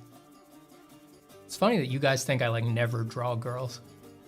Again, it's another interesting thing of like, just because you guys, not just because, I get it, but it's like, it's another one of those things where you all only know me from streams and YouTube from the past few years, and you think that's me, stuff like that, and it's just funny, like, you guys don't know that, like, most of the money I've ever made off of art is not drawing figures and characters. I did it all as an environmental designer. Like I draw architecture and interiors and stuff like that. That's professionally, that's more what I'm known for. That's like what I'm good at in the professional realm, and you guys think I'm really good at like organic anatomy and stuff like that. It's like no one's ever paid me to do anatomy. I've only been paid to do slick drawings of really cool places. It's just interesting. It's funny that you guys don't, you know the whole me. You think that what you see here is me. Yeah, it's funny that you guys think I don't really draw girls. And it's like I cut my teeth on pretty girls, like any young guy who's spending a lot of time in his sketchbook. And certainly, anyone who has a lot of experience at life drawing, you go to a life drawing, statistically, you're gonna be drawing women about, probably 4/5 of the time. You're just, by odds, you're less likely to get a male model than a female model. I think that's mostly just because people this is a generalization, but people tend to be more interested in drawing women. And I mean that from both women and men, I wanna say. Again, a generalization.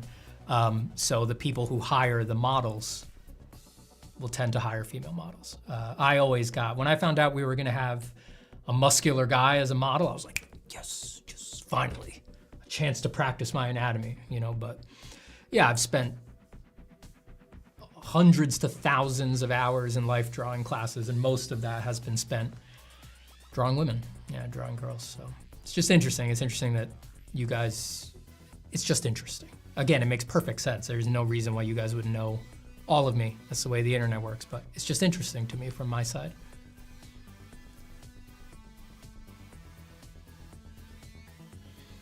Tumas says, hey Steven, what is your take on free will? Is there some place where you elaborate on it? I always thought it was an interesting question with a pointless answer. My take? Well, I don't believe in it. I'm not gonna get into the argument about it because, well, I mean, people have been arguing about it since the beginning of philosophy, and almost invariably the argument becomes an argument over definitions, and I'm not interested in doing that. But I think the closest there is to me talking about it outright, but it's through the lens of art. I don't have just me talking about it in terms of not art, in terms of life. There's a video on this channel called Can You Actually Work Harder at Art? And that would give you an idea of my stance on free will.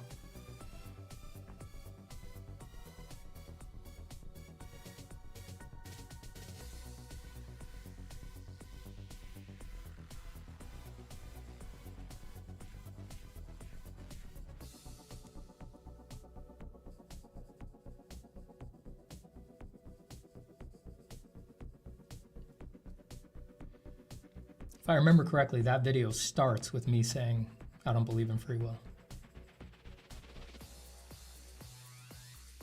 And then it's an art discussion, but if you're interested, I think you can read between the lines and sort of get my view on that.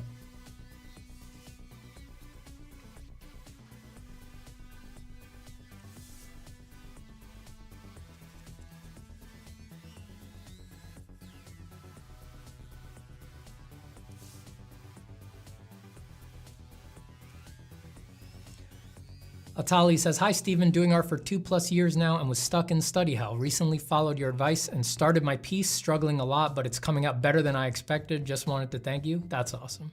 Yeah, you gotta do your pieces. You gotta do your actual work. I'm very happy to hear that. Congratulations, Atali.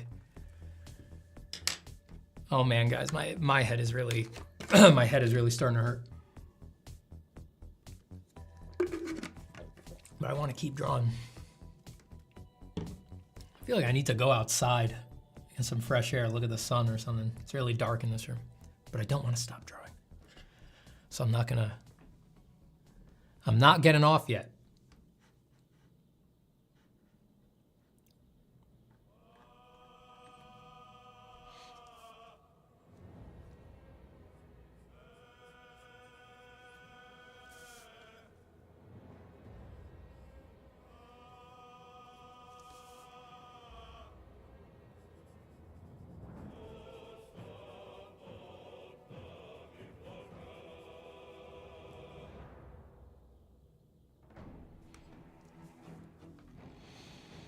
Eric says, I'm watching your AI discussion with Dave Raposa. Great live, man. Keep it up. That was a great talk. I was very happy to be able to do that.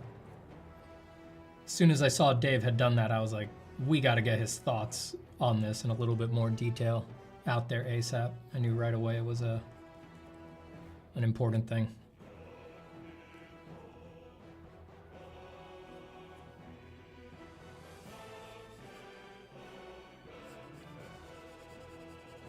Dave's awesome. Been a huge fan for a long, long time.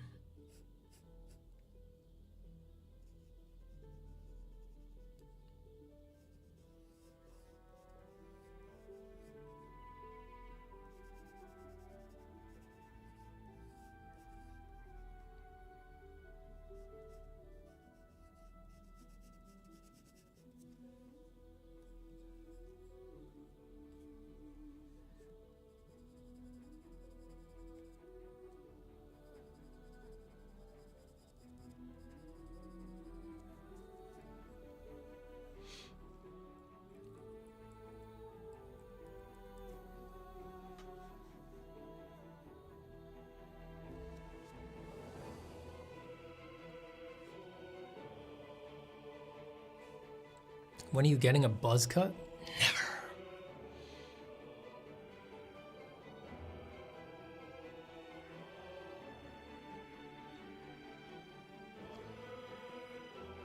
Hey, what do you think about getting stuck with imaginative form drawings? It happens to me usually after 2 months. Then I pause, come back, and voila, inspired again. Why it happens?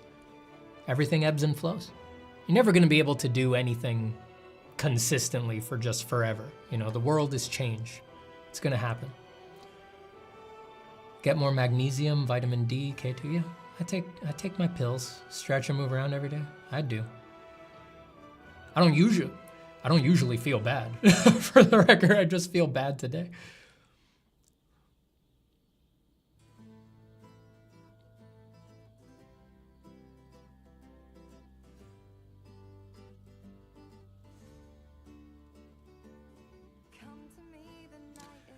Eric Yamamoto just started doing storyboards during the strike. Cool. Live streaming for storyboards. Are you using OBS? Yeah. OBS is my streaming software.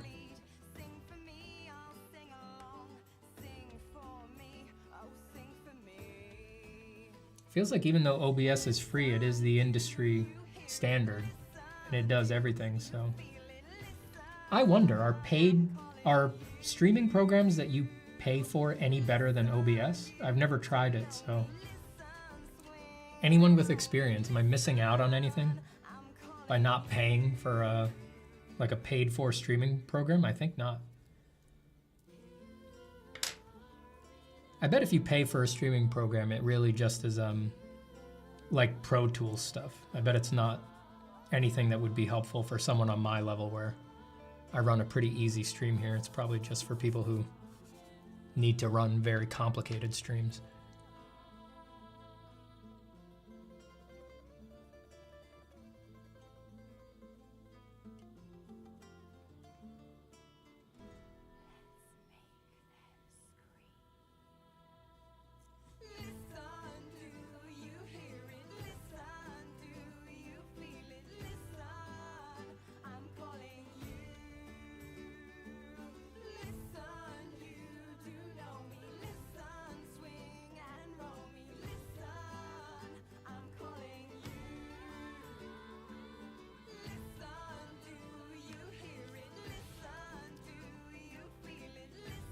Steven, do you drink coffee before a run? No, not as like a thing. I mean, I drink coffee in the mornings and I generally run in the afternoon, like before lunch. So technically I had coffee before it, but no, I don't have like a ritual of like, all right, I'm about to go on a run, I'm gonna drink a big cup of coffee. I have my coffee in the morning and then I stop and I drink. Usually I have a cup of tea around 2 or 3.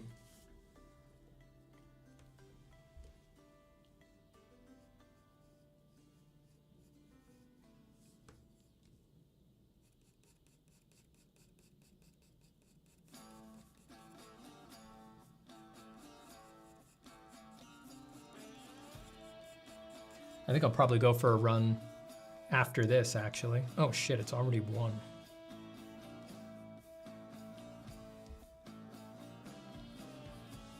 It's a bit of a surprise.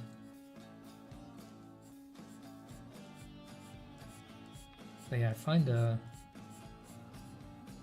actually find a run feels good when I'm feeling kind of sick or like, weirdly if I'm hungover. I find a run feels very nice. Always feel better after that.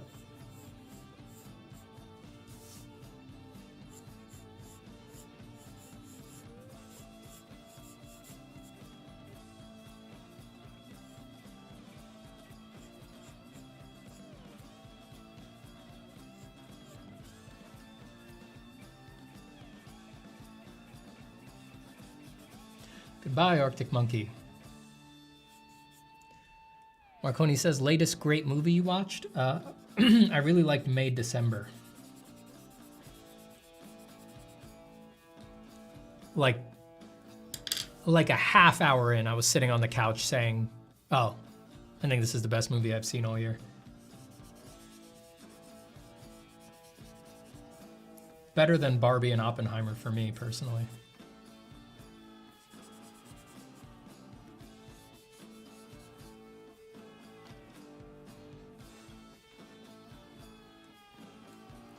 Isn't it too cold to go for a run? Only in the beginning, baby.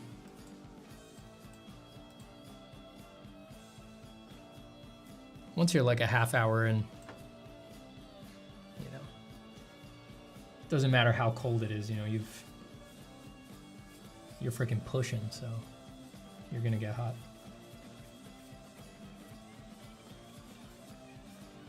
Build up a sweat.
Tuna Fishy Fish says, what about the wrinkle between the eyebrows?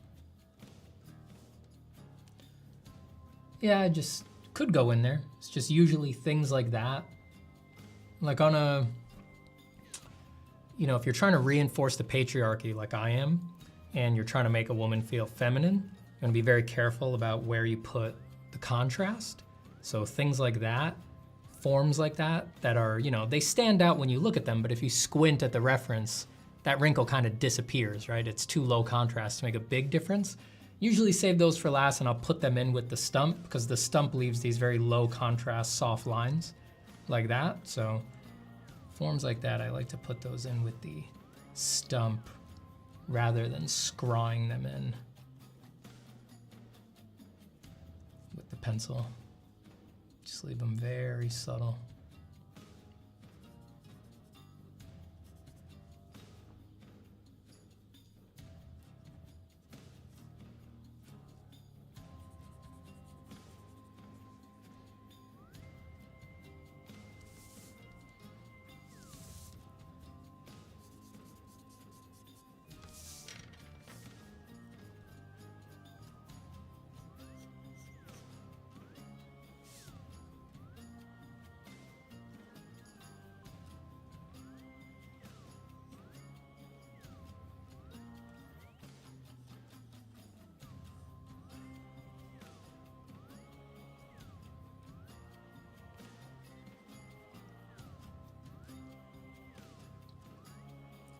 Always have to pay some attention to the ear.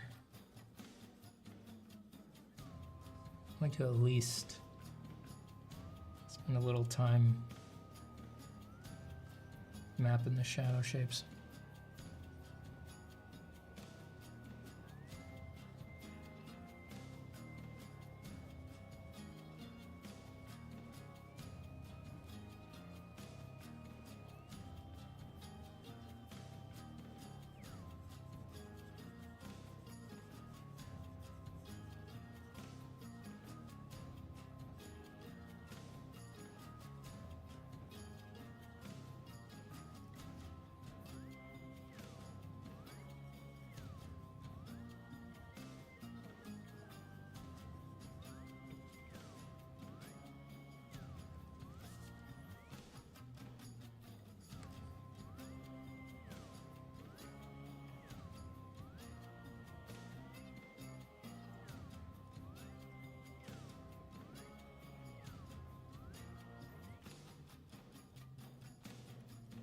Bradley says, Stevie boy, I always seem to take paintings from shit to decent in the last 5%.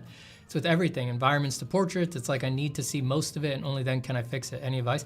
I actually think that's normal. I think a lot of artists, they have that experience. I wouldn't worry about that too much. I think as you do more and more pictures, you'll sort of you'll more naturally get a feel for what you're headed towards in that last 5%, and you'll start bringing it in earlier and earlier. But I just think it's a totally natural process. I wouldn't worry about it.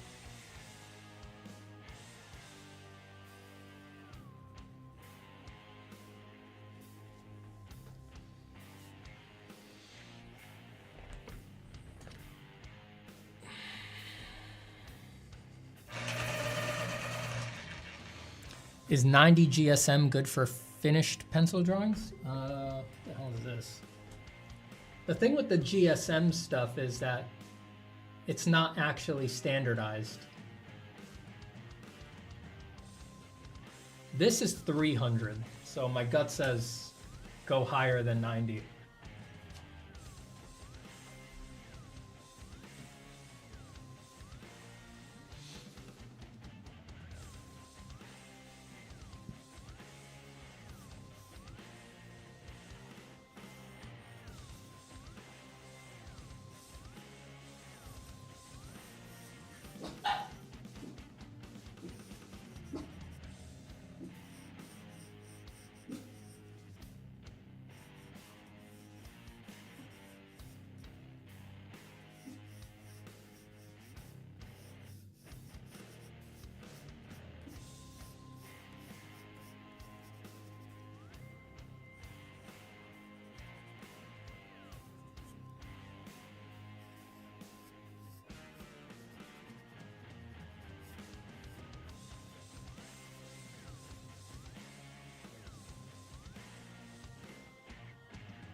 The puppy squad is in here, coming in here looking for their afternoon cookies.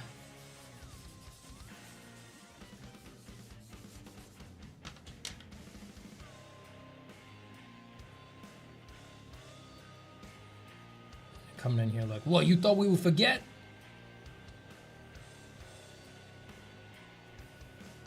It ain't going down like that. Where's our payment? Give me the fucking cookie, you piece of shit! Sorry. I was rewatching The Sopranos recently.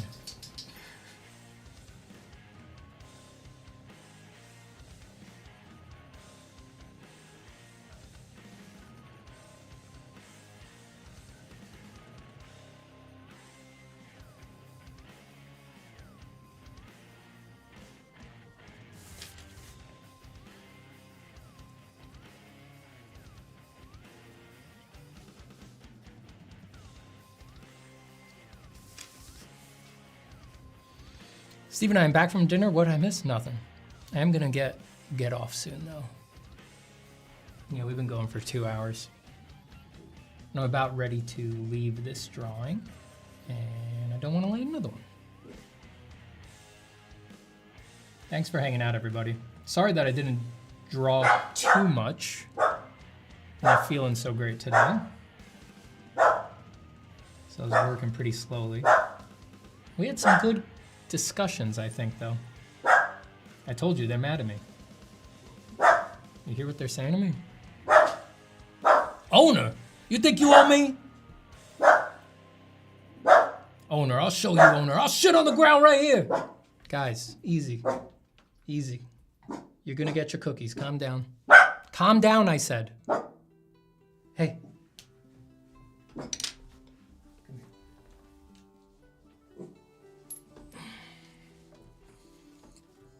The gabagool.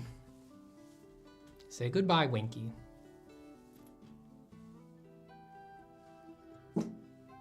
Say goodbye to the audience now. Say, you think you own me? You don't own shit! I'll shit on the ground, I'll piss in your face, I'll do whatever it fucking takes. Don't give me the cookie, bitch! Winnie. Winnie. This is a family show. People watch with their kids. You can't talk like that.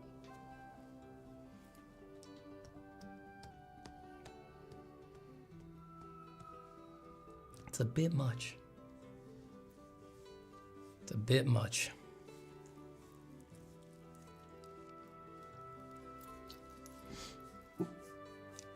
All right, everybody. Bless up. Have a good day. If you're drawing, do some lovely drawings.